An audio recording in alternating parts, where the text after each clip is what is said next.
Hi friends, welcome to my channel.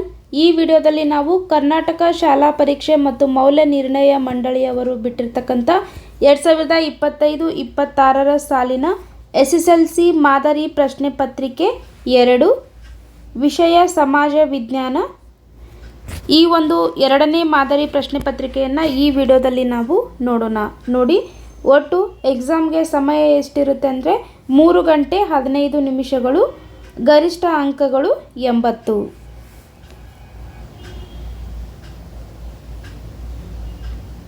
ನೋಡಿ, ಎಲ್ಲ ವಿಷಯದಲ್ಲಿ 4 ಮಾದರಿ ಪ್ರಶ್ನೆ ಪತ್ರಿಕೆಗಳನ್ನು ಗೌರ್ಮೆಂಟ್ ಬಿಟ್ಟಿರ್ತಕ್ಕಂಥದ್ದು. ಅದರಲ್ಲಿ ಇದು ಸಮಾಜ ವಿಜ್ಞಾನದ 2ನೇ ಮಾದರಿ ಪ್ರಶ್ನೆ ಪತ್ರಿಕೆ. ಈಗಾಗಲೇ ನನ್ನ ಚಾನಲ್ನಲ್ಲಿ ನಾನು ಮೊದಲನೇ ಮಾದರಿ ಪ್ರಶ್ನೆ ಪತ್ರಿಕೆ ಉತ್ತರ ಸಹಿತ ಕೊಟ್ಟಿದ್ದೀನಿ. ನೋಡಿ, ಪರೀಕ್ಷಾರ್ಥಿಗಳಿಗಾಗಿ ಸಾಮಾನ್ಯ ಸೂಚನೆಗಳನ್ನು ಮೊದಲು ಕೊಟ್ಟಿರ್ತಾರೆ. ಮೊದಲೇದಾಗಿ ನೋಡಿ, ಈ ಪ್ರಶ್ನೆ ಪತ್ರಿಕೆ ಒಟ್ಟು 38 ಪ್ರಶ್ನೆಗಳನ್ನು ಹೊಂದಿರುತ್ತದೆ. ಪ್ರಶ್ನೆಗಳಿಗೆ ಕೊಟ್ಟಿರುವ ಸೂಚನೆಗಳನ್ನು ಪಾಲಿಸಿ. ಬಲಭಾಗದಲ್ಲಿ ಕೊಟ್ಟಿರುವ ಅಂಕಿಗಳು ಪ್ರಶ್ನೆಗಳಿಗಿರುವ ಪೂರ್ಣ ಅಂಕಗಳನ್ನು ತೋರಿಸುತ್ತವೆ.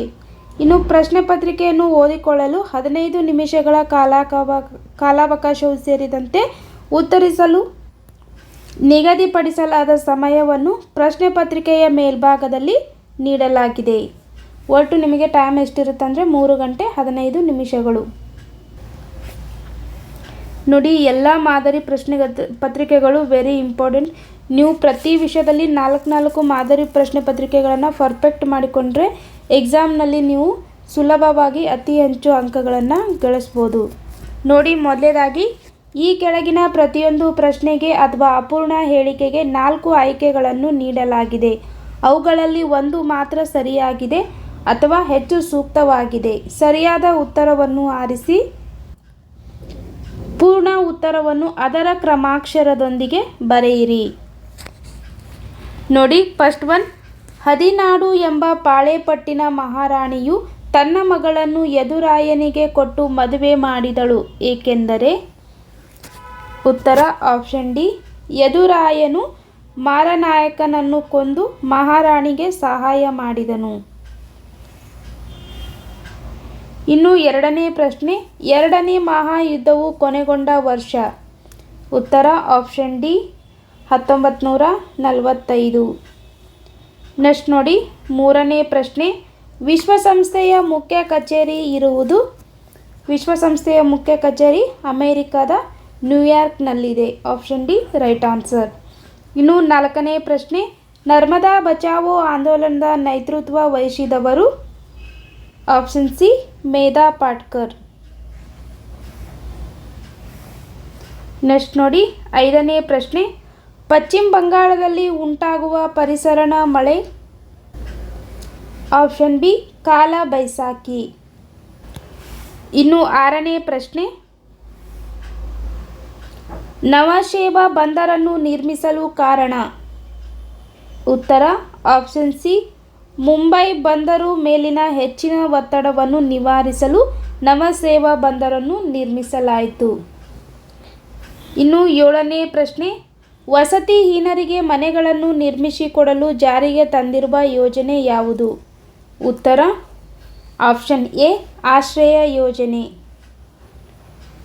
ಇನ್ನು 8ನೇ ಪ್ರಶ್ನೆ, ಭಾರತ ಸರ್ಕಾರವು ಜಿಲ್ಲಾ ಕೈಗಾರಿಕಾ ಕೇಂದ್ರಗಳನ್ನು ಸ್ಥಾಪಿಸಿದ್ದು ಎಷ್ಟರಲ್ಲಿ. 1978ರಲ್ಲಿ. Option C right answer.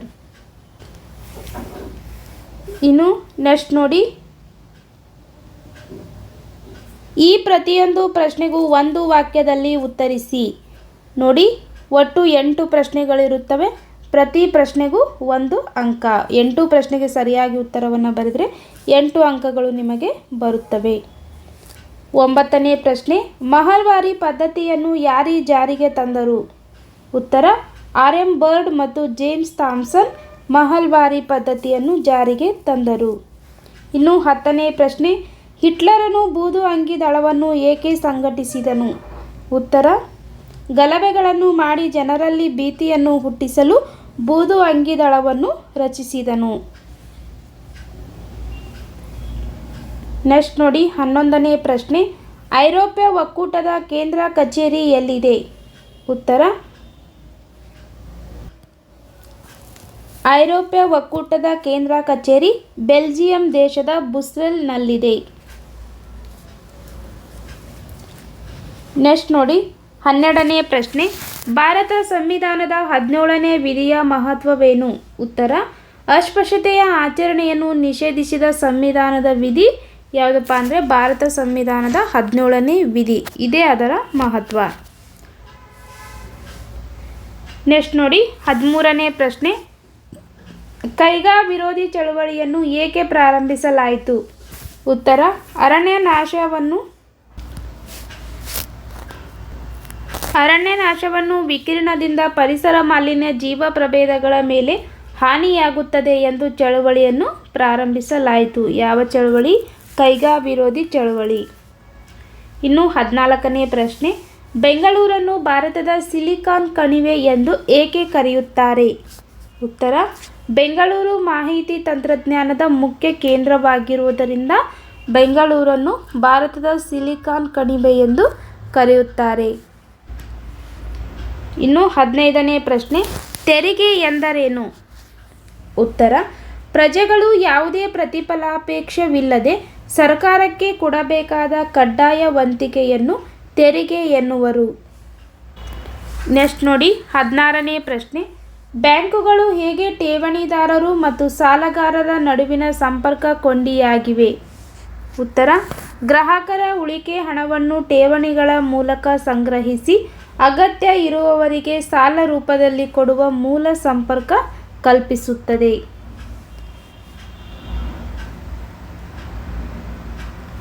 Next ನೋಡಿ, ಈ ಪ್ರಶ್ನೆಗಳಿಗೆ ಪ್ರತಿಯೊಂದಕ್ಕೂ 4 ವಾಕ್ಯ ಅಥವಾ ಅಂಶಗಳಲ್ಲಿ ಉತ್ತರಿಸಿ. ಒಟ್ಟು 8 ಪ್ರಶ್ನೆಗಳಿರುತ್ತವೆ. ಪ್ರತಿ ಪ್ರಶ್ನೆಗೂ 2 ಅಂಕದ ಪ್ರಶ್ನೆಗಳಾಗಿರುತ್ತವೆ. ಒಟ್ಟು 16 ಅಂಕಗಳು. ನೋಡಿ 17ನೇ ಪ್ರಶ್ನೆ. ಕೇಂದ್ರ ಲೋಕಸೇವಾ ಆಯೋಗದ ಕಾರ್ಯಗಳನ್ನು ವಿವರಿಸಿ ಅಥವಾ ಆಹಾರ ಮತ್ತು ಕೃಷಿ ಸಂಸ್ಥೆಯ ಉದ್ದೇಶಗಳನ್ನು ವಿವರಿಸಿ. ನೋಡಿ 2 ಕ್ವಶನ್ ಕೊಟ್ಟಿದ್ದಾರೆ. ಇದರಲ್ಲಿ ಯಾವುದಾದ್ರೂ ಒಂದು ಪ್ರಶ್ನೆಗೆ ನೀವು ಉತ್ತರವನ್ನು ಬರೀಬೇಕು. ನಾನಿಲ್ಲಿ 2 ಪ್ರಶ್ನೆಗಳಿಗೆ ಉತ್ತರವನ್ನು ಕೊಟ್ಟಿರ್ತೀನಿ. ನೋಡಿ, ಮೊದಲ ಪ್ರಶ್ನೆ ಕೇಂದ್ರ ಲೋಕಸೇವಾ ಆಯೋಗದ ಕಾರ್ಯಗಳು. ಉತ್ತರ, ಕೇಂದ್ರ ಸರ್ಕಾರದ ಎ ಮತ್ತು ಬಿ ವೃಂದದ ಹುದ್ದೆಗಳಿಗೆ ನೇಮಕ ಮಾಡಲು ಸ್ಪರ್ಧಾತ್ಮಕ ಪರೀಕ್ಷೆಗಳನ್ನು ನಡೆಸುವುದು. ಇನ್ನು ನೇರ ನೇಮಕಾತಿಗೆ ವ್ಯಕ್ತಿತ್ವ ಪರೀಕ್ಷೆಯನ್ನು ನಡೆಸುವುದು. ಬಡ್ತಿ ಮತ್ತು ವರ್ಗಾವಣೆಗೆ ಅನುಸರಿಸಬೇಕಾದ ಕ್ರಮಗಳ ಬಗ್ಗೆ ಸರ್ಕಾರಕ್ಕೆ ಸಲಹೆ. ಅಧಿಕಾರಿಗಳ ದುರ್ವರ್ತನೆಯ ಬಗ್ಗೆ ಶಿಸ್ತು ಕ್ರಮಕ್ಕೆ ಸರ್ಕಾರಕ್ಕೆ ಸಲಹೆ. ನೋಡಿ 18ನೇ ಪ್ರಶ್ನೆ.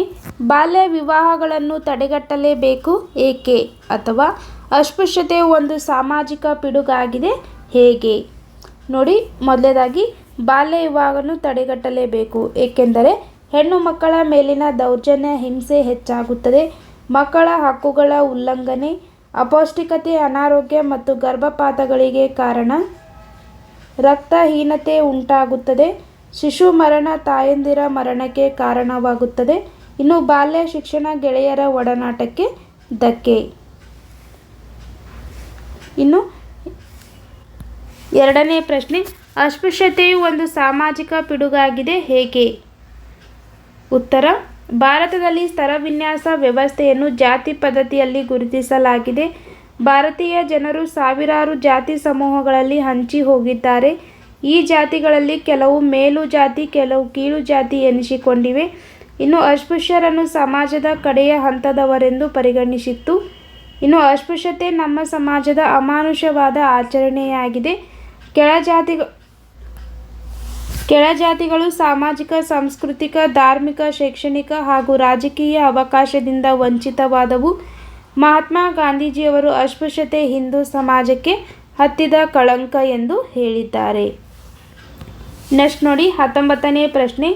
ಭಾರತವು ಸ್ವಾತಂತ್ರ್ಯ ಗಳಿಸಿದ ಸಂದರ್ಭದಲ್ಲಿ ಎದುರಿಸಿದ ಸಮಸ್ಯೆಗಳನ್ನು ತಿಳಿಸಿ. ಉತ್ತರ, ನಿರಾಶ್ರಿತರ ಸಮಸ್ಯೆ, ಕೋಮು ಗಲಭೆಗಳು, ಸರ್ಕಾರದ ರಚನೆ, ದೇಶೀಯ ಸಂಸ್ಥಾನಗಳ ವಿಲೀನೀಕರಣ, ಆಹಾರದ ಉತ್ಪಾದನೆ, ಕೃಷಿ ಮತ್ತು ಕೈಗಾರಿಕೆ ಅಭಿವೃದ್ಧಿ. ಇವು ಭಾರತ ಸ್ವಾತಂತ್ರ್ಯ ಗಳಿಸಿದ ಸಂದರ್ಭದಲ್ಲಿ ಎದುರಿಸಿದ ಸಮಸ್ಯೆಗಳು.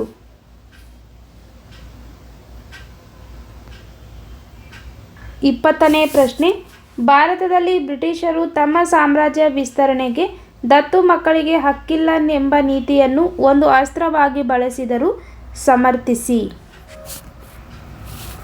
ಉತ್ತರ: ಯಾವುದೇ ಭಾರತೀಯ ರಾಜನು ಮಕ್ಕಳಿಲ್ಲದೆ ಸತ್ತರೆ ಅವನ ದತ್ತು ಪುತ್ರನಿಗೆ ಉತ್ತರಾಧಿಕಾರತ್ವದ ಹಕ್ಕಿರಲಿಲ್ಲ. ಇನ್ನು ಅಂಥ ರಾಜ್ಯವನ್ನು ಬ್ರಿಟಿಷ್ ಸಾಮ್ರಾಜ್ಯದಲ್ಲಿ ಸೇರಿಸಿಕೊಳ್ಳಲಾಗುತ್ತಿತ್ತು. 3. ಸತಾರಾ, ಜೈಪುರ್, ಸಂಬಲ್ಪುರ್, ಉದಯಪುರ್, ಝಾನ್ಸಿ, ನಾಗ್ಪುರಗಳು ಬ್ರಿಟಿಷರ ವಶವಾದವು. 21ನೇ ಪ್ರಶ್ನೆ. ಸಾರ್ವಕಾಲಿಕ ಕಾಲುವೆ ಮತ್ತು ಪ್ರವಾಹ ಕಾಲುವೆಗಳ ನಡುವಿನ ವ್ಯತ್ಯಾಸಗಳಾವುವು? ಉತ್ತರ: ಸಾರ್ವಕಾಲಿಕ ಕಾಲುವೆ, ಪ್ರವಾಹ ಕಾಲುವೆ. ನೋಡಿ, ಮೊದಲನೇದಾಗಿ ಸಾರ್ವಕಾಲಿಕ ಕಾಲುವೆ ನದಿಗಳಿಗೆ ಅಣೆಕಟ್ಟುಗಳನ್ನು ಕಟ್ಟಿ ನೀರನ್ನು ಸಂಗ್ರಹಿಸಿ ಕೃಷಿ ಭೂಮಿಗೆ ನೀರನ್ನು ಒದಗಿಸಲು ನಿರ್ಮಿಸಲಾಗುತ್ತದೆ. ಎರಡನೇದು, ಬಹುತೇಕ ಎಲ್ಲ ಕಾಲಗಳಲ್ಲಿಯೂ ನೀರು ಹರಿಯುವುದು. ಇನ್ನು ಪ್ರವಾಹ ಕಾಲುವೆಗಳು ಅಣೆಕಟ್ಟುಗಳನ್ನು ಕಟ್ಟಿದ ನದಿಗಳಿಂದ ನೇರವಾಗಿ ತೋಡುವ ಕಾಲುವೆಗಳು. ಇನ್ನು ನದಿಗಳು ತುಂಬಿ ಹರಿಯುವಾಗ ಮಾತ್ರ ನೀರು ಹರಿಯುವುದು. 22ನೇ ಪ್ರಶ್ನೆ. ಭಾರತದ ಬೆಳೆ ಋತುಗಳನ್ನು ಪಟ್ಟಿ ಮಾಡಿ.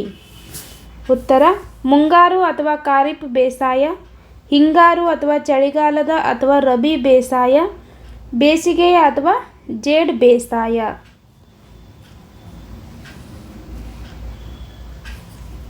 ನೋಡಿ, ಮೊದಲದಾಗಿ ಸುಗ್ಗಿ ಪೂರ್ವ ತಂತ್ರಜ್ಞಾನ. ಹೆಚ್ಚು ಇಳುವರಿ ಬೀಜಗಳ ಬಳಕೆ, ರಾಸಾಯನಿಕ ಗೊಬ್ಬರಗಳ ಬಳಕೆ, ಕ್ರಿಮಿನಾಶಕಗಳ ಬಳಕೆ, ನೀರಾವರಿ ಸೌಲಭ್ಯಗಳ ಬಳಕೆ ಮುಂತಾದ ಸುಧಾರಿತ ತಂತ್ರಜ್ಞಾನವು ಸುಗ್ಗಿ ಪೂರ್ವ ತಂತ್ರಜ್ಞಾನವಾದರೆ, ಇನ್ನು ಸುಗ್ಗಿ ನಂತರದ ತಂತ್ರಜ್ಞಾನ ಕೃಷಿ ಉತ್ಪನ್ನಗಳ ಸಂಗ್ರಹಣೆ, ಸಂಸ್ಕರಣೆ ಮತ್ತು ಮಾರಾಟ, ಕೃಷಿ ಉತ್ಪಾದನೆ ಇತ್ಯಾದಿ ಬಳಸಲಾದ ಸುಧಾರಿತ ತಂತ್ರಜ್ಞಾನ ಸುಗ್ಗಿ ನಂತರದ ತಂತ್ರಜ್ಞಾನ. ನೆಕ್ಸ್ಟ್ ನೋಡಿ, 24ನೇ ಕ್ವಶನ್. ಗ್ರಾಹಕರನ್ನು ಹೇಗೆ ಶೋಷಿಸಲಾಗುತ್ತಿದೆ? ಉತ್ತರ: ಗ್ರಾಹಕ ಮತ್ತು ಪೂರೈಕೆದಾರರ ನಡುವಿನ ಅಂತರ ಹೆಚ್ಚಾಗಿ ಇವರಿಬ್ಬರ ನಡುವೆ ನೇರ ವ್ಯವಹಾರ ಇಲ್ಲವಾಯಿತು. ಇನ್ನು ಉತ್ಪಾದಕರು ಮತ್ತು ಗ್ರಾಹಕರು ಕೂಡಿ ನಿರ್ಧರಿಸಬೇಕಾದ ಬೆಲೆಯನ್ನು ಮಧ್ಯವರ್ತಿಗಳೇ ನಿರ್ಧರಿಸತೊಡಗಿದರು. ಇದರಿಂದ ಗ್ರಾಹಕರಿಗೆ ಕಷ್ಟ, ನಷ್ಟ ಮತ್ತು ಸಮಸ್ಯೆಗಳಾದವು. ಈ ರೀತಿ ಗ್ರಾಹಕರನ್ನು ಶೋಷಿಸಲಾಗುತ್ತಿದೆ. ಇನ್ನು ನೆಕ್ಸ್ಟ್ ನೋಡಿ, ಈ ಪ್ರಶ್ನೆಗಳಿಗೆ ಪ್ರತಿಯೊಂದಕ್ಕೂ 6 ವಾಕ್ಯ ಅಥವಾ ಅಂಶಗಳಲ್ಲಿ ಉತ್ತರಿಸಿ. 25ನೇ ಪ್ರಶ್ನೆ.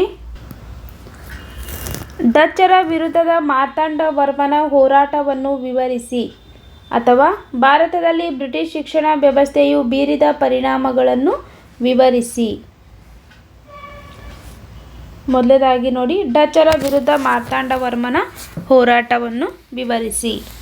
ಉತ್ತರ: 1758ರವರೆಗೆ ವೈನಾಡ್ ಸಂಸ್ಥಾನವನ್ನು ಆಳಿದನು. ಡಚ್ಚರಿಂದ ತನ್ನ ಸಂಸ್ಥಾನವನ್ನು ರಕ್ಷಿಸಿದನು. ರಾಜಧಾನಿಯನ್ನು ತಿರುವನಂತಪುರಕ್ಕೆ ಸ್ಥಳಾಂತರಿಸಿದನು. ಕರಿಮೆಣಸಿನ ವ್ಯಾಪಾರದಲ್ಲಿ ಹಿಡಿತ ಸಾಧಿಸುತ್ತಿದ್ದ ಡಚ್ಚರನ್ನು ತಡೆಗಟ್ಟಿದನು. ಡಚ್ಚರು ತಿರುವಾಂಕೂರಿನ ಮೇಲೆ ಆಕ್ರಮಣ ಮಾಡಿದಾಗ ಡಚ್ ಕೂಟವನ್ನು ಸೋಲಿಸಿದನು.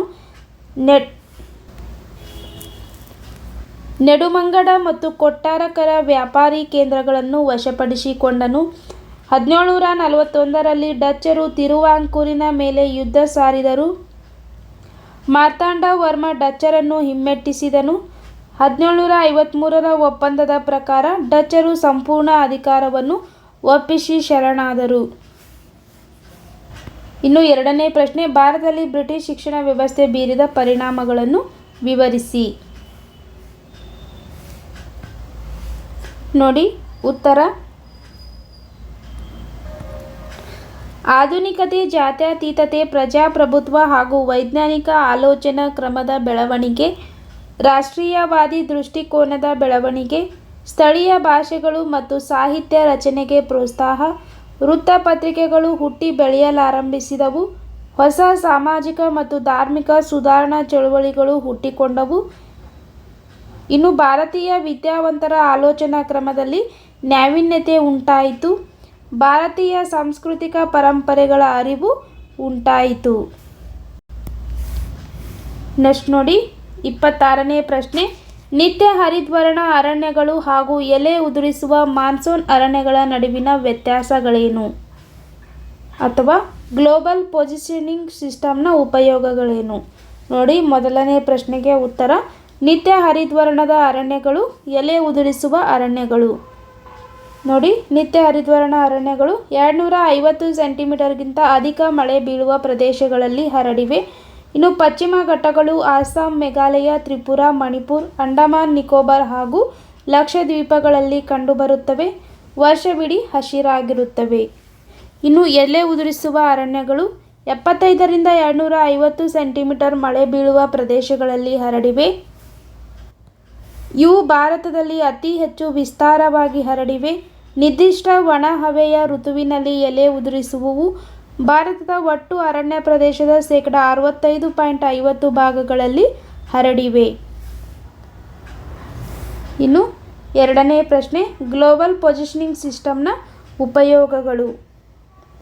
ಉತ್ತರ, ಪ್ರಾಕೃತಿಕ ವಿಕೋಪಗಳ ಸ್ಪಷ್ಟ ಭೌಗೋಳಿಕ ಸ್ಥಾನವನ್ನು ಗುರುತಿಸಿ ಪರಿಹಾರ ಕೈಗೊಳ್ಳಲು ಉಪಯೋಗ.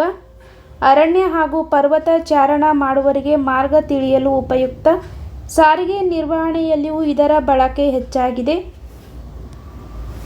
ಇನ್ನು ಸೈನಿಕರು, ವೈಮಾನಿಕರು, ಮೀನುಗಾರರು ಹಾಗೂ ನಾವಿಕರು ಸರಿಯಾದ ಮಾರ್ಗವನ್ನು ಅನುಸರಿಸಲು ಅಗತ್ಯ ಮಾಹಿತಿಯನ್ನು ನೀಡುವುದು. ನಗರಗಳಲ್ಲಿ ಮನೆ ಬಾಗಿಲಿಗೆ ಸೇವೆ ಮಾಡುವ ಸಂಸ್ಥೆಗಳಿಗೆ ಜೀವಾಳವಾಗಿದೆ. ಇನ್ನು ಗೂಗಲ್ ಮ್ಯಾಪ್ನಂಥ ವ್ಯವಸ್ಥೆಗಳು GPS ವ್ಯವಸ್ಥೆಯನ್ನು ಬಳಸಿ ದಾರಿ ತೋರಿಸುತ್ತವೆ. ನೆಕ್ಸ್ಟ್ ನೋಡಿ, 27ನೇ ಪ್ರಶ್ನೆ, ಗ್ರಾಮೀಣ ಅಭಿವೃದ್ಧಿಯಲ್ಲಿ ಪಂಚಾಯತ್ ರಾಜ್ ಸಂಸ್ಥೆಗಳ ಪಾತ್ರವನ್ನು ವಿವರಿಸಿ. ಅಥವಾ ಸಾರ್ವಜನಿಕ ಹಣಕಾಸಿನ ಮಹತ್ವವನ್ನು ವಿವರಿಸಿ. ನೋಡಿ, ಮೊದಲ ಪ್ರಶ್ನೆ, ಗ್ರಾಮೀಣ ಅಭಿವೃದ್ಧಿಯಲ್ಲಿ ಪಂಚಾಯತ್ ರಾಜ್ ಸಂಸ್ಥೆಗಳ ಪಾತ್ರ.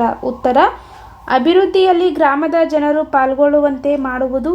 ಗ್ರಾಮೀಣ ಮೂಲ ಸೌಕರ್ಯಗಳ ಅಭಿವೃದ್ಧಿ, ಪ್ರಾಥಮಿಕ ಮಾಧ್ಯಮಿಕ ಶಿಕ್ಷಣಕ್ಕೆ ಪ್ರೋತ್ಸಾಹ, ಆರೋಗ್ಯ ಮತ್ತು ನೈರ್ಮಲ್ಯ ಸೌಲಭ್ಯಗಳ ವಿಸ್ತರಣೆ, ಗ್ರಾಮೀಣ ಹಾಗೂ ಗುಡಿ ಕೈಗಾರಿಕೆಗಳ ಅಭಿವೃದ್ಧಿ, ಬಡತನ ಮತ್ತು ನಿರುದ್ಯೋಗ ಹೋಗಲಾಡಿಸುವುದು,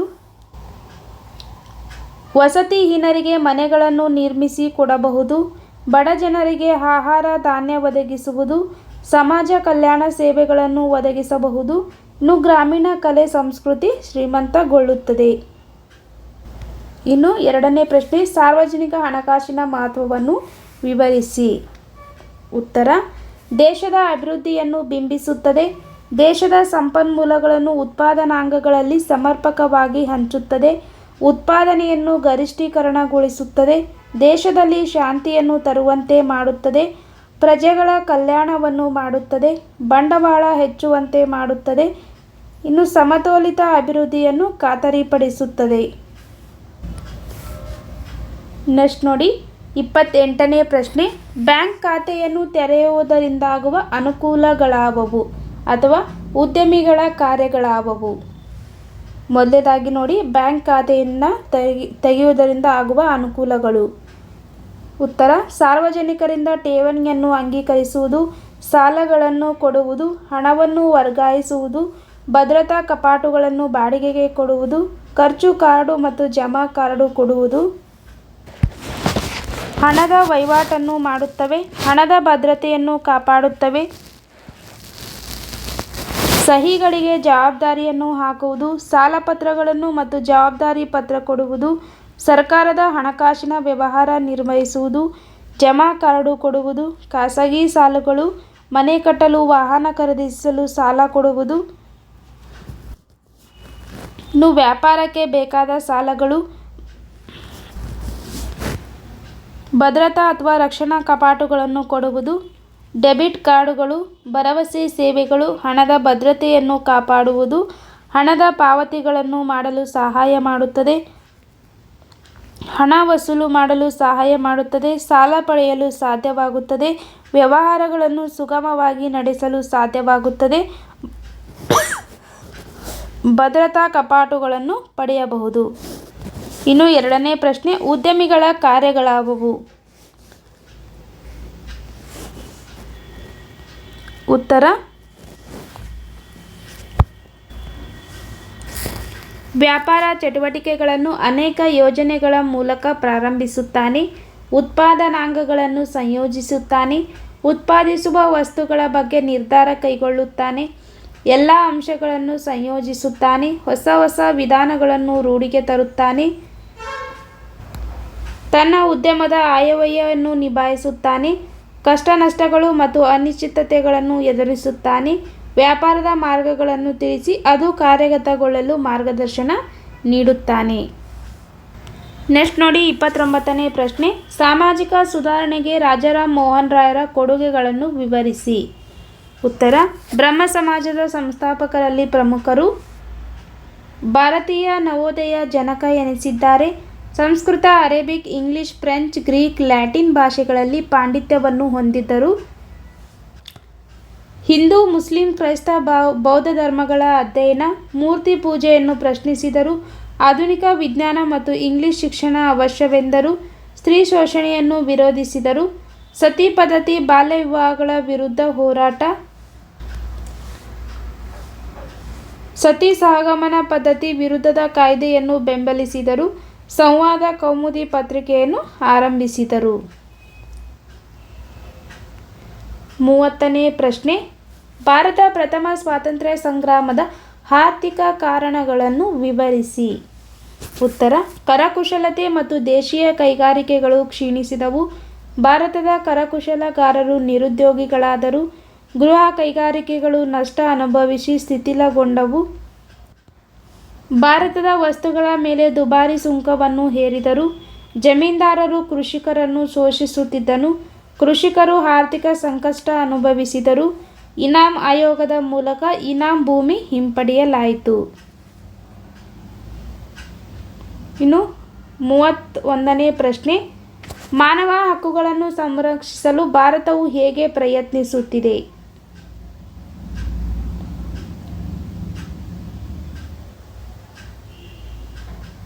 ಉತ್ತರ: ಸಾರ್ವಜನಿಕ ಮಾನವ ಹಕ್ಕುಗಳ ನಿರಂತರ ಪ್ರತಿಪಾದನೆ.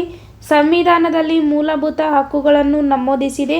ವಿಶ್ವಸಂಸ್ಥೆ ಹಾಗೂ ಇನ್ನಿತರ ಜಾಗತಿಕ ವೇದಿಕೆಗಳ ಮೂಲಕ ಹಕ್ಕುಗಳ ಸಂರಕ್ಷಣೆಗೆ ಪ್ರಯತ್ನ. ಜನಾಂಗ ಹತ್ಯೆ, ಎಲ್ಲ ವಿವಿಧ ಶೋಷಣೆಗೆ ಹಾಗೂ ದಬ್ಬಾಳಿಕೆಗೆ ವಿರೋಧ. ರಾಷ್ಟ್ರೀಯ ಮತ್ತು ರಾಜ್ಯ ಮಾನವ ಹಕ್ಕುಗಳ ಆಯೋಗದ ಸ್ಥಾಪನೆ. ಜಾಗತಿಕ ವೇದಿಕೆಗಳ ಮೂಲಕ ಮಾನವ ಹಕ್ಕುಗಳ ಸಂರಕ್ಷಣೆಗೆ ಪ್ರಯತ್ನ. ನೆಕ್ಸ್ಟ್ 32ನೇ ಪ್ರಶ್ನೆ. ನಿರುದ್ಯೋಗ ಸಮಸ್ಯೆಯನ್ನು ನಿವಾರಿಸಲು ಸರ್ಕಾರಗಳು ಕೈಗೊಂಡಿರುವ ಕ್ರಮಗಳಾವುವು? ಉತ್ತರ: ಜನಸಂಖ್ಯಾ ನಿಯಂತ್ರಣ ಕ್ರಮಗಳು. ಮೊದಲನೇದಾಗಿ ಜನಸಂಖ್ಯಾ ನಿಯಂತ್ರಣ ಕ್ರಮಗಳು. ಇನ್ನು ಗುಡಿ ಕೈಗಾರಿಕೆಗಳಿಗೆ ಪ್ರೋತ್ಸಾಹ, ಕೃಷಿ ಕ್ಷೇತ್ರದ ಅಭಿವೃದ್ಧಿ, ಕೈಗಾರಿಕಾ ಕ್ಷೇತ್ರದ ಅಭಿವೃದ್ಧಿ, ಶೈಕ್ಷಣಿಕ ಸುಧಾರಣಾ ಯೋಜನೆಗಳು, ಪಂಚವಾರ್ಷಿಕ ಯೋಜನೆಗಳು, ವೃತ್ತಿಪರ ಶಿಕ್ಷಣಕ್ಕೆ ಪ್ರೋತ್ಸಾಹ, ಗ್ರಾಮೀಣಾಭಿವೃದ್ಧಿ ಯೋಜನೆಗಳು, ಉದ್ಯೋಗ ಖಾತರಿ ಯೋಜನೆ, ಮಾಹಿತಿ ಮತ್ತು ತಂತ್ರಜ್ಞಾನ ಕ್ಷೇತ್ರದಲ್ಲಿ ಪ್ರಗತಿ. ಎಲ್ಲ ಅಂಶಗಳು ನಿರುದ್ಯೋಗ ಸಮಸ್ಯೆಯನ್ನು ನಿವಾರಿಸಲು ಸರ್ಕಾರ ಕೈಗೊಂಡಿರುವ ಕ್ರಮಗಳು. ಇನ್ನು ನೆಕ್ಸ್ಟ್ ನೋಡಿ 33ನೇ ಪ್ರಶ್ನೆ. ಚಂಡಮಾರುತಗಳಿಂದ ಉಂಟಾಗುವ ದುಷ್ಪರಿಣಾಮಗಳನ್ನು ಎದುರಿಸಲು ತೆಗೆದುಕೊಳ್ಳಬೇಕಾದ ಮುನ್ನೆಚ್ಚರಿಕೆ ಕ್ರಮಗಳನ್ನು ವಿವರಿಸಿ. ಉತ್ತರ: ಜನಜೀವನ ಮಾರ್ಪಾಡು ಹೊಂದುವುದು. ಅಪಾರ ಸಾವು ನೋವು ಉಂಟಾಗುತ್ತದೆ. ಇನ್ನು ಒಳನಾಡಿನ ಜಲರಾಶಿಗಳು ಲವಣಯುಕ್ತವಾಗುತ್ತವೆ. ಬೆಳೆಗಳು ಸಂಪೂರ್ಣ ನಾಶವಾಗುತ್ತವೆ. ಸಾರಿಗೆ ಸಂಪರ್ಕ, ವಿದ್ಯುತ್ ಸೌಕರ್ಯ, ಜನಜೀವನ ಅಸ್ತವ್ಯಸ್ತವಾಗುತ್ತದೆ. ಇನ್ನು ಸಾಂಕ್ರಾಮಿಕ ರೋಗಗಳು ಹರಡುತ್ತವೆ. ಇವೆಲ್ಲವೂ ಚಂಡಮಾರುತಗಳಿಂದ ಉಂಟಾಗುವ ದುಷ್ಪರಿಣಾಮಗಳು.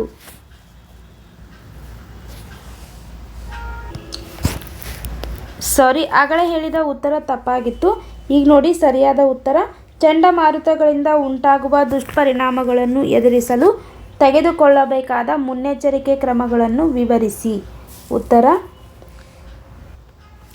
ಅಪಾಯಕಾರಿ ತಗ್ಗು ಪ್ರದೇಶಗಳಿಂದ ಜನರನ್ನು ಸ್ಥಳಾಂತರಿಸುವುದು, ದೋಣಿ ಹೆಲಿಕಾಪ್ಟರ್ ಸಜ್ಜಾಗಿರಿಸುವುದು, ಇನ್ನು ರೈಲು ಬಸ್ಸಿನ ಮಾರ್ಗಗಳನ್ನು ಬದಲಾಯಿಸುವುದು, ಮಾಧ್ಯಮಗಳ ಮೂಲಕ ಜನರಿಗೆ ಮಾಹಿತಿಯನ್ನು ನೀಡುವುದು,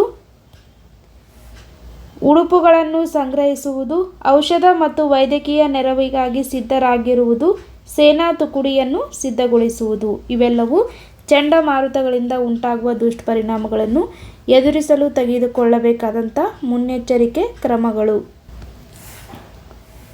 ಇನ್ನು ನೆಕ್ಸ್ಟ್ ನೋಡಿ, ಈ ಪ್ರಶ್ನೆಗಳಿಗೆ ಪ್ರತಿಯೊಂದಕ್ಕೂ 8 ವಾಕ್ಯ ಅಥವಾ ಅಂಶಗಳಲ್ಲಿ ಉತ್ತರಿಸಿ.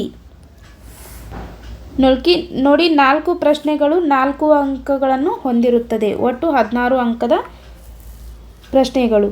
ನೋಡಿ 34ನೇ ಪ್ರಶ್ನೆ, ಭಾರತದ ಸಾಮಾಜಿಕ ಸುಧಾರಣೆಯಲ್ಲಿ ಡಾಕ್ಟರ್ BR ಅಂಬೇಡ್ಕರ್ ಅವರ ಮಹತ್ವದ ಪಾತ್ರ ವಹಿಸಿದ್ದಾರೆ ಸಮರ್ಥಿಸಿ. ಅಥವಾ ಸ್ವಾಮಿ ವಿವೇಕಾನಂದರು ಭಾರತೀಯ ಸಮಾಜಕ್ಕೆ ನೀಡಿರುವ ಕೊಡುಗೆಗಳನ್ನು ಸದಾ ಸ್ಮರಣೀಯವಾದವು ಸಮರ್ಥಿಸಿ. ನೋಡಿ ಮೊದಲ ಕ್ವಶನ್, ಡಾಕ್ಟರ್ BR ಅಂಬೇಡ್ಕರ್ ಅವರ ಮಹತ್ವದ ಪಾತ್ರ. ಉತ್ತರ, ಸಾಮಾಜಿಕ ಸ್ವಾತಂತ್ರ್ಯವಿಲ್ಲದ ರಾಜಕೀಯ ಸ್ವಾತಂತ್ರ್ಯ ಅರ್ಥಹೀನ ಎಂದು ಹೇಳಿದರು. ಜಾಸ್ತಿ ವ್ಯವಸ್ಥೆಯ ವಿನಾಶಕ್ಕೆ ಹೋರಾಟಗಳನ್ನು ರೂಪಿಸಿದರು. ದೇಶದ ಮೊದಲ ಕಾನೂನು ಮಂತ್ರಿಯಾಗಿದ್ದರು. ಮಹಾಡ್ ಕೆರೆ ಮತ್ತು ಕಾಲಾರಾಮ್ ಚಳವಳಿಗಳನ್ನು ರೂಪಿಸಿದರು. ಪ್ರಬುದ್ಧ ಭಾರತ, ಜನತಾ, ಮೂಕನಾಯಕ ಪತ್ರಿಕೆಗಳನ್ನು ಹೊರಡಿಸಿದರು. ಸಂವಿಧಾನದ ಕರಡು ಸಮಿತಿಯ ಅಧ್ಯಕ್ಷರಾಗಿದ್ದರು. ಭಾರತ ಪ್ರಥಮ ಕಾನೂನು ಮಂತ್ರಿಯಾದರು. ಇನ್ನು ಸಂವಿಧಾನದಲ್ಲಿ ಅಸ್ಪೃಶ್ಯತಾ ಆಚರಣೆಯ ವಿರುದ್ಧ ಕಾನೂನಿನ ರಕ್ಷಣೆಯನ್ನು ಒದಗಿಸಿದರು. ಭಾರತ ರತ್ನ ಪ್ರಶಸ್ತಿ ನೀಡಿ ಇವರನ್ನು ಗೌರವಿಸಲಾಗಿದೆ. ನೆಕ್ಸ್ಟ್ ನೋಡಿ, ಸ್ವಾಮಿ ವಿವೇಕಾನಂದರು ಭಾರತೀಯ ಸಮಾಜಕ್ಕೆ ನೀಡಿರುವ ಕೊಡುಗೆಗಳು. ಉತ್ತರ, ಭಾರತೀಯರನ್ನು ಎಚ್ಚರಗೊಳಿಸಿದ ಕ್ರಾಂತಿಕಾರಿ ಯಾರಪ್ಪ ಅಂದರೆ ಸ್ವಾಮಿ ವಿವೇಕಾನಂದರು. ಇನ್ನು ಜೀವನ ಪ್ರೀತಿಯಲ್ಲಿರುವ ಮಹತ್ವವನ್ನು ತೆರೆದಿಟ್ಟರು. ವ್ಯಕ್ತಿ ಮತ್ತು ವ್ಯಕ್ತಿಯ ಇರುವಿಕೆಗೆ ಮಹತ್ವವನ್ನು ನೀಡಿದರು. ಮೋಕ್ಷಕ್ಕಾಗಿ ಸಮಾಜ ಸೇವೆಯು ಮುಖ್ಯವೆಂದರು. ಭಾರತದ ಸಮಾಜಕ್ಕೆ ಶೋಷಣೆ ಮುಕ್ತ ರೂಪ ನೀಡಲು ಪ್ರಯತ್ನ. ಪಾಶ್ಚಿಮಾತ್ಯರ ಅಂಧಾನುಕರಣೆಯನ್ನು ಬಿಡಬೇಕೆಂದರು. ಇನ್ನು ಯುವಕರಿಗೆ ಪ್ರೇರಕ ಶಕ್ತಿಯಾಗಿದ್ದರು. 35ನೇ ಪ್ರಶ್ನೆ, ಕಪ್ಪು ಮಣ್ಣು ಜಂಬಟ್ಟಿಗೆ ಮಣ್ಣಿಗಿಂತ ಹೇಗೆ ಭಿನ್ನವಾಗಿದೆ? ಅಥವಾ ಗರಿಷ್ಠ ಪ್ರಮಾಣದ ಸಕ್ಕರೆ ಕೈಗಾರಿಕೆಗಳು ಗಂಗಾ ನದಿ ಮೈದಾನ ಪ್ರದೇಶದಲ್ಲಿ ಕಂಡುಬರುತ್ತವೆ ಸಮರ್ಥಿಸಿ. ನೋಡಿ ಮೊದಲನೇ ಪ್ರಶ್ನೆ, ಕಪ್ಪು ಮಣ್ಣು ಅಥವಾ ಜಂಬಟ್ಟಿಗೆ ಮತ್ತು ಜಂಬಟ್ಟಿಗೆ ಮಣ್ಣಿನ ನಡುವಿನ 2 ಭಿನ್ನವಾಗಿವೆ. ಏಕೆಂದರೆ ಕಪ್ಪು ಮಣ್ಣು ಅಗ್ನಿಶಿಲೆಗಳ ಸ್ಥಿರೀಕರಣದಿಂದ ಉತ್ಪತ್ತಿಯಾಗಿದೆ. ಇದು ಹೆಚ್ಚು ಫಲವತ್ತಾಗಿದೆ. ಕಬ್ಬಿಣ, ಸುಣ್ಣ ಮತ್ತು ಮೆಗ್ನೀಸಿಯಂ ಕಾರ್ಬೋನೇಟ್ಗಳನ್ನು ಅಧಿಕವಾಗಿ ಹೊಂದಿದೆ. ಹತ್ತಿ, ಜೋಳ, ಗೋಧಿ, ಈರುಳ್ಳಿ, ಮೆಣಸಿನಕಾಯಿ ಬೆಳೆಗಳಿಗೆ ಸೂಕ್ತವಾಗಿದೆ. ಇನ್ನು ಒಣ ಬೇಸಾಯಕ್ಕೆ ಸೂಕ್ತವಾಗಿದೆ. ಮಹಾರಾಷ್ಟ್ರ, ಗುಜರಾತ್, ಮಧ್ಯಪ್ರದೇಶ, ಉತ್ತರ ಕರ್ನಾಟಕದಲ್ಲಿ ಹರಡಿದೆ. ಇನ್ನು ಜಂಬಟ್ಟಿಗೆಯ ಮಣ್ಣು 200 ಸೆಂಟಿಮೀಟರ್ಗಿಂತ ಹೆಚ್ಚು ಮಳೆ ಬೀಳುವ ಪ್ರದೇಶಗಳಲ್ಲಿ ಉತ್ಪತ್ತಿಯಾಗಿದೆ. ಫಲವತ್ತತೆ ಅತಿ ಕಡಿಮೆ. ಸಾರಜನಕ ಮತ್ತು ಲವಣಗಳ ಕೊರತೆ ಇದೆ. ಕಾಫಿ, ಟೀ, ತೋಟಗಾರಿಕೆ ಬೆಳೆಗಳಿಗೆ ಸೂಕ್ತವಾಗಿದೆ. ಇನ್ನು ಮಳೆಗಾಲದಲ್ಲಿ ಮೃದುವಾಗಿ, ಬೇಸಿಗೆಯಲ್ಲಿ ಒಣಗಿ ಗಟ್ಟಿಯಾಗಿರುತ್ತದೆ. ಪಶ್ಚಿಮ ಘಟ್ಟಗಳು ವಿಂಧ್ಯ, ಸಾತ್ಪುರ್, ಪೂರ್ವಾಂಚಲ ಪ್ರದೇಶಗಳಲ್ಲಿ ಹರಡಿದೆ. ಇನ್ನು 2ನೇ ಕ್ವಶನ್ ನೋಡಿ, ಗರಿಷ್ಠ ಪ್ರಮಾಣದ ಸಕ್ಕರೆ ಕೈಗಾರಿಕೆಗಳು ಗಂಗಾ ನದಿ ಮೈದಾನ ಪ್ರದೇಶದಲ್ಲಿ ಕಂಡುಬರುತ್ತವೆ ಸಮರ್ಥಿಸಿ. ಉತ್ತರ, ಸಕ್ಕರೆ ಕೈಗಾರಿಕೆಗಳು ಬೇಕಾದ ಕಬ್ಬು ಬೆಳೆಯುವ ಪ್ರದೇಶ, ಶಕ್ತಿ ಸಂಪನ್ಮೂಲಗಳು, ಮಾರುಕಟ್ಟೆ, ಸಂಚಾರ ಸೌಲಭ್ಯ, ಕಾರ್ಮಿಕರ ಪೂರೈಕೆ ಮುಂತಾದ ಅಂಶಗಳು ಗಂಗಾ ನದಿ ಮೈದಾನ ಪ್ರದೇಶದಲ್ಲಿ ಲಭ್ಯವಿರುವುದರಿಂದ ಬಹಳಷ್ಟು ಪ್ರಮಾಣದ ಸಕ್ಕರೆ ಕೈಗಾರಿಕೆಗಳು ಗಂಗಾ ನದಿ ಮೈದಾನ ಪ್ರದೇಶದಲ್ಲಿ ಹಂಚಿಕೆಯಾಗಿವೆ. ನೋಡಿ ನೆಕ್ಸ್ಟ್ ಪ್ರಶ್ನೆ, ಬ್ರಿಟಿಷರ ವಿರುದ್ಧದ ದೋಂಡಿಯಾವಾಗನ ಬಂಡಾಯವನ್ನು ವಿವರಿಸಿ. ಉತ್ತರ, ದೋಂಡಿಯಾವಾಗ್ ಚೆನ್ನಗಿರಿಯ ಮರಾಠ ಕುಟುಂಬದಲ್ಲಿ ಜನನ. ಶೌರ್ಯ ಪರಾಕ್ರಮಗಳಿಂದ ಜನ ಇವನನ್ನು ವಾಗ್ ಎಂದು ಕರೆದರು. 4ನೇ ಆಂಗ್ಲೋ ಮೈಸೂರು ಯುದ್ಧದ ಸಮಯದಲ್ಲಿ ಬ್ರಿಟಿಷರು ಈತನನ್ನು ಸೆರೆಮನೆಯಿಂದ ಬಿಡುಗಡೆಗೊಳಿಸಿದರು. ಅತೃಪ್ತ ಸೈನಿಕರು ಪಾಳೆಯಗಾರರನ್ನು ಸಂಘಟಿಸಿದನು. ಬಿದನೂರು, ಶಿವಮೊಗ್ಗ ಕೋಟೆಗಳನ್ನು ವಶಪಡಿಸಿಕೊಂಡನು. ಮರಾಠರಿಂದ ಸೋತು ಶಸ್ತ್ರಾಸ್ತ್ರಗಳನ್ನು ಕಳೆದುಕೊಂಡನು. ಆಗ ಫ್ರೆಂಚರು ಸಹಾಯ ಹಸ್ತವನ್ನು ನೀಡಿದರು. ಲಾರ್ಡ್ ವೆಲ್ಲೆಸ್ಲಿ ಈತನಿಗೆ ಅಂತ್ಯ ಹಾಡಲು ನಿರ್ಧರಿಸಿದನು. ಬ್ರಿಟಿಷರು, ನಿಜಾಂ, ಮರಾಠರು ಒಂದುಗೂಡಿದರು. ಬ್ರಿಟಿಷರು ಕೊನಗಲ್ ಎಂಬಲ್ಲಿ ಈತನನ್ನು ಹತ್ಯೆ ಮಾಡಿದರು. ನೆಕ್ಸ್ಟ್ ನೋಡಿ, ಭ್ರಷ್ಟಾಚಾರಕ್ಕೆ ಕಾರಣಗಳೇನು? ಉತ್ತರ, ಜಾತೀಯತೆ, ಸೃಜನ ಪಕ್ಷಪಾತ, ಉತ್ತರದಾಯಿತ್ವದ ಕೊರತೆ, ಕಠಿಣ ಕಾನೂನುಗಳ ಕೊರತೆ, ಮಾನವ ಸಹಜವಾದ ಸ್ವಾರ್ಥ, ಆಪತ್ತುಗಳ ನಿವಾರಣೆಯ ಲೆಕ್ಕಾಚಾರ, ಕಟ್ಟುನಿಟ್ಟಿನ ಮೇಲ್ವಿಚಾರಣೆ ಇಲ್ಲದಿರುವುದು, ಭ್ರಷ್ಟಾಚಾರ ನಿಗ್ರಹ ಸಂಸ್ಥೆಗಳ ಅದಕ್ಷತೆ. ಇದೆಲ್ಲವೂ ಭ್ರಷ್ಟಾಚಾರಕ್ಕೆ ಪ್ರಮುಖ ಕಾರಣಗಳು. ನೆಕ್ಸ್ಟ್ ನೋಡಿ 38ನೇ ಕ್ವಶನ್. ನಿಮಗೆ ಒದಗಿಸಿರುವ ಭಾರತದ ನಕ್ಷೆಯಲ್ಲಿ ಇವುಗಳನ್ನು ಯಾವುದಾದರೂ 5 ಗುರುತಿಸಿ. ನೋಡಿ, ಪ್ರತಿಯೊಂದು ಪ್ಲೇಸ್ ಗುರುತಿಸಿದರೆ ನೀವು ಒಂದು ಪ್ಲೇಸಿಗೆ 1 ಅಂಕಗಳನ್ನು ಹೊಂದಿರುತ್ತದೆ. ಒಟ್ಟು 5 ಅಂಕದ ಪ್ರಶ್ನೆ. ಎ ನೋಡಿ, ಮಲಬಾರ್ ತೀರ 82.5 ಡಿಗ್ರಿ ಪೂರ್ವ ರೇಖಾಂಶ, ಬಂಗಾಳ ಕೊಲ್ಲಿ, ದಾಮೋದರ್ ಯೋಜನೆ, ನರೋರ್, ಕಾಂಡ್ಲಾ, ಕೆಂಪೇಗೌಡ ಅಂತಾರಾಷ್ಟ್ರೀಯ ವಿಮಾನ ನಿಲ್ದಾಣ, ನವಮಂಗಳೂರು, ಬರ್ನಪುರ್, ಕೊಯ್ನಾ. ಇಲ್ಲಿ ನೋಡಿ, ಈ ರೀತಿ ನೀವು ಭಾರತ ನಕ್ಷೆಯಲ್ಲಿ ಕೊಟ್ಟಿರುವ ನಕ್ಷೆಯನ್ನು ಕೊಟ್ಟಿರ್ತಾರೆ, ಪ್ಲೇಸ್ಗಳನ್ನು ಗುರುತಿಸಬೇಕು. ನೋಡಿ, 82.30 ಡಿಗ್ರಿ ಪೂರ್ವ ರೇಖಾಂಶ, ಇಲ್ಲಿ ಬರ್ನಪುರ್, ದಾಮೋದರ್ ಕಣಿವೆ, ಬಂಗಾಳ ಕೊಲ್ಲಿ, ಮಲಬಾರ್ ತೀರ, ಜೆ ಕೊಯ್ನಾ, ಎಚ್ ಇಲ್ಲಿ ನೋಡಿ ನವಮಂಗಳೂರು, ಇದು